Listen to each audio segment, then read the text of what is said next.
ॐ सर्वचैतन्यरूपां ताम् आद्यं विद्यं च धीमहि बुद्धिं या नः प्रचोदयात्।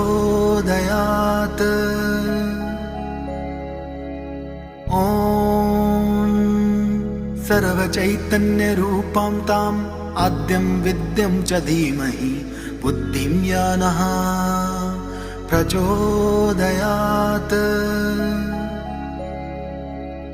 ॐ